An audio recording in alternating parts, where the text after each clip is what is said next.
Tuesday, 8:17 a.m. You're 10 minutes away from work when your phone lights up.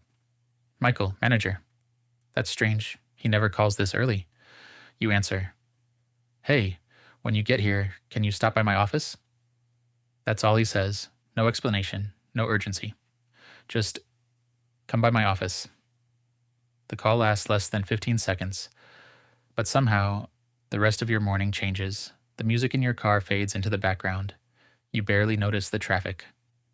Your coffee suddenly tastes cold, and without even realizing it, your brain starts doing math. I've got rent due next week. The car payment comes out on Friday. Health insurance, student loans. Then, one question quietly takes over everything else. If I lose this job, how long can I survive? Not, will I find another job? Not, will everything be okay? Just, how much time do I have? Now imagine another version of that exact same morning. Same manager, same phone call, same drive to work, same office waiting for you.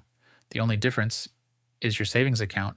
Instead of a few $100s, it holds 50,000. Do you still feel nervous? Of course, nobody enjoys the possibility of losing their job, but something is different. For the first time, your brain isn't looking for the fastest escape. It's looking for the smartest next move. That tiny shift is almost invisible, but it changes everything because here's the truth nobody talks about. The biggest benefit of your first $50,000 isn't what it lets you buy. It's what it stops forcing you to do. It stops forcing you to say yes when you really want to say no. It stops forcing you to panic. Every time life surprises you, it stops forcing every decision to happen under pressure. And once you've experienced that, it's almost impossible to go back. The strange part? This has very little to do with money. It's about something far more valuable, control. And once you understand why, you'll never look at your savings the same way again. Let's say the meeting ends, and somehow everything is fine. No layoffs, no bad news. You drive home that evening feeling almost relieved. Until 3 days later, the check engine light comes on. You pull into the nearest repair shop. 20 minutes later, the mechanic walks back holding a clipboard. Looks like the transmission is starting to fail. He pauses. You're looking at around $2,300. Silence. Not because you don't understand what he said, because your brain has already left the garage. It's calculating. Do I still have enough on my credit card? Can I split the payment? What if something else goes wrong this month? The mechanic is still talking. You stop listening. Because once fear enters the room, logic quietly leaves. Now rewind. Same mechanic, same repair, same $2,300 bill. The only thing that changed was everything that happened before today. For years, you skipped upgrading your car. You saved part of every raise. You ignored the pressure to look successful. Now your savings account quietly sits at a little over $50,000. The repair still hurts. You still wish it hadn't happened, but you make a completely different decision. Not because you're richer, because you're calmer. You ask questions. You compare quotes. You decide whether fixing the car actually makes sense, instead of choosing whatever gets you out of the shop the fastest. That's the difference. Money doesn't eliminate stress. It shortens the amount of time fear controls your thinking. Think about how many expensive decisions people make simply because they don't have time. They buy the first replacement, take the first offer, accept the first loan. Not because it's smart, because pressure has a deadline, and pressure is expensive. In fact, one of the most expensive things you can be is rushed. That's why your first $50,000 isn't really buying investments, or interest, or even security. It's buying something much harder to notice. Time to think, time to compare, time to say, let me sleep on it. And those 4 words have probably saved more money than almost any investment ever has. A few months later, something happens. Not to your car, to your career. A recruiter reaches out on LinkedIn, better salary, a bigger company, a more impressive title. You take the interview, everything goes well. A week later, the offer arrives, $20,000 more than you're making today. Most people would sign it immediately. But then, you notice something. The role requires 60-hour weeks. Your commute doubles. Your manager casually mentions that weekends can get a little busy. Suddenly, the extra money doesn't feel so exciting anymore. So you do something that would have been impossible just a few years ago. You say, "Can I have a few days to think about it?" And for the first time, you actually mean it. Most people think wealth gives you the ability to buy more. Sometimes it does. But long before that, it gives you something much more valuable: the ability to wait for the better apartment, the better investment, the better opportunity, the better job. Because here's something nobody tells you: desperation has terrible taste. When you need an answer today, you almost always accept less than you're worth. Less pay, less respect, less freedom. Not because you wanted to, because life didn't leave you another option. Think about the biggest decisions you've made over the last 5 years: where you live, who you work for, the car you drive, the debt you carry. How many of those decisions were actually yours, and how many were simply made under pressure? That's the hidden cost of living paycheck to paycheck. It doesn't just drain your bank account, it quietly steals your ability to choose.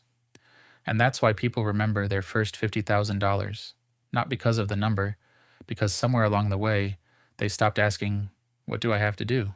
and started asking, "What's the best thing to do?" That sounds like a small difference. It isn't. One question is driven by fear. The other is driven by freedom. And almost every meaningful financial decision you'll ever make starts with one of those two questions. 6 months later, you get the promotion, a bigger paycheck, a nicer office, the kind of news you've been working toward for years. That night, you tell yourself something. This changes everything. And for a while, it feels like it does. You move into a better apartment. You trade in your old car. You stop checking prices at the grocery store. You finally start living the life you thought you wanted. Nothing feels irresponsible. Every decision makes sense on its own. Until one day, you're sitting at your kitchen table, looking at your bank account, wondering the exact same thing you wondered 3 years ago. Where did it all go? This is where most people think they have an income problem. They don't. They have a gap problem. Every time their income grows, their lifestyle quietly catches up, not overnight. One subscription, one upgrade, one nicer vacation, one monthly payment, then another.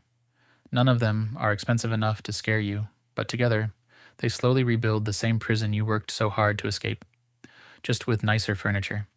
That's why you'll meet people earning $60,000, who sleep peacefully every night, and others earning $200,000, who panic every time payday gets delayed. Because freedom isn't measured by how much money comes in. It's measured by how much pressure goes away. The people who keep building wealth understand something that most people never do. Every raise gives you two choices. You can increase your lifestyle, or you can increase your options. The problem is, only one of those keeps paying you back. And that's the real reason your first $50,000 matters. Not because it's impressive, because it teaches you a lesson most people never learn. Money grows much faster, when your lifestyle grows much slower. Years later, your phone rings again. It's your manager. "Can you stop by my office when you get in?" For a split second, that old feeling comes back. Then, just as quickly, it disappears. Not because you're certain everything will be okay, because you know, even if it isn't, you'll be okay. That's the moment people remember. Not the day they crossed $50,000, the day fear stopped making their decisions. Because that's the thing about financial security: it doesn't announce itself. There isn't a celebration. No one hands you a certificate. Most of the time, you don't even notice it's happened. Until life tests you. The water heater breaks, you fix it. Your car needs new tires, you replace them.